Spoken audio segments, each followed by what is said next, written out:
అందరికీ నమస్కారం. అస్సలాము అలైకుం రహమతుల్లాహి బర్కాతు.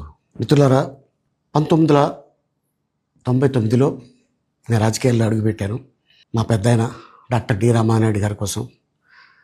ఎందుకంటే నేను చైల్డ్ ఆర్టిస్ట్ తర్వాత నేను మళ్ళీ ఒక వయసు వచ్చిన తర్వాత నాకు అద్భుతమైన అవకాశం ఇచ్చి ప్రేమ ఖైదీ అనే సినిమాతోటి మళ్ళీ నా కెరీర్ స్టార్ట్ అయింది చైల్డ్ ఆర్టిస్ట్ తర్వాత. అలాగే వారు బాపట్ల నుంచి ఇలాగ నేను ఎంపీగా నుంచి ఉంటున్నాను, నువ్వు రావాలి, నా క్యాన్వాస్ చేయాలి అనగానే తప్పకుండా గురుగారు, ఎందుకంటే మీ సినిమా తర్వాత నేను మళ్ళీ ఒక ఆర్టిస్ట్గా నేను ఎదిగాను, సో డెఫినెట్గా నేను వస్తాను అని చెప్పి వెళ్ళటం జరిగింది. అప్పుడు టీడీపీ హయాంలో దాదాపు ఒకే పార్టీలో 20 సంవత్సరాలు నేను ఉన్నాను. తర్వాత మళ్ళీ ఇటు రావడం జరిగింది. నాకు అన్నం పెట్టింది ఫస్ట్ నా తెలుగు ఇండస్ట్రీ, నా తెలుగు ప్రజలు, ప్రేక్షక దేవుళ్ళు, నా నిర్మాతలు, నా డైరెక్టర్సు, నా హీరోలు. ఈ రోజున ఈ రేంజ్లో నేను ఎదిగాను. 45 సంవత్సరాలు ఇండస్ట్రీలో ఉన్నాను. దాదాపు 1200 సినిమాలు పైచిలుకు యాక్ట్ చేయడం జరిగింది. 6 భాషల్లో యాక్ట్ చేయడం జరిగింది. ఓకే, నేను దయాగుణం ఉంది, భగవంతుడు ఇచ్చాడు కాబట్టి నాకు రాజకీయం తోడైతే కొద్దిగా 10 మందికి నేను సహాయపడగలను అనే ఉద్దేశంతో రాజకీయాల్లోకి వచ్చాను తప్ప రాజకీయాలు చేయాలని రాజకీయాల్లోకి రాలేదు. ఇండస్ట్రీ నాకు ఇంత మంచి లైఫ్ ఇచ్చింది, నేనేం చేస్తే బాగుంటుంది అని నలుగురిని చూసి నేను ఒక ట్రస్ట్ పెట్టుకున్నాను మా నాన్నగారి పేరున. దాదాపు 16 సంవత్సరాలు అవుతుంది నేను ట్రస్ట్ పెట్టుకొని. ఏ రోజు కూడా, ఈవెన్ దో కోవిడ్లో కూడా ప్రతి నెల వాళ్ళకి 1000 రూపాయలు నేను సాయం చేసేవాడిని.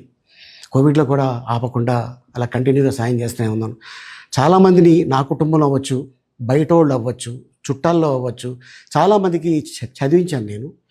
అండ్ అలాగే మా తల్లిదండ్రులు నాకు ఇచ్చిన ఒక గుణం అది అందరితో పంచుకోవాలని చెప్పి ఉద్దేశంతో నేను ట్రస్ట్ కూడా పెట్టుకున్నాను. నా ఇన్కంలో దాదాపు 20% నేను ట్రస్ట్కి ఇవ్వటం జరుగుతుంది. గతంలో కూడా చెప్పా, ఫారిన్ కంట్రీస్లో ఏదైనా ఈవెంట్స్ చేస్తే దాంట్లో నుంచి 60% ట్రస్ట్కి వెళ్ళి 40% నేను తీసుకునేవాడిని. సో ఇట్లాగా చాలా సేవలు చేసి ఉన్నాను కాబట్టి ఈ మాట కూడా నేను మీకు చెప్పుకుంటున్నాను.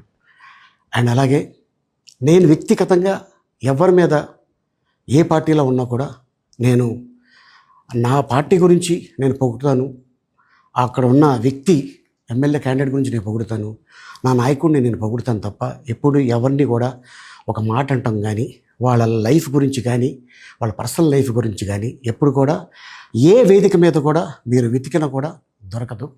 అండ్ అలాగే సో నేను ఈ రోజున మీ ముందుకి రావడానికి కారణం ఏంటంటే, నేను ఏ పార్టీ మనిషిని కాదు, ఏ పార్టీ సపోర్టర్ని కాదు, ఐఎమ్ జస్ట్ కామన్ మ్యాన్గానే ఉండి ఇక నా సినిమాలు, నా షూటింగ్లు నేను చేసుకుందాం అని చెప్పేసి అనుకుంటున్నాను. That's it. ఈ మాట చెప్పడానికే నేను మీ ముందుకు వచ్చాను. సో నేను ప్రతి 5 సంవత్సరాలకు ఒకసారి ఎలక్షన్లో మీరు వెళ్ళి ఎలా ఓటేస్తారో నేను కూడా ఒక కామన్ మ్యాన్గా వెళ్ళి ఓటేసి వస్తాను.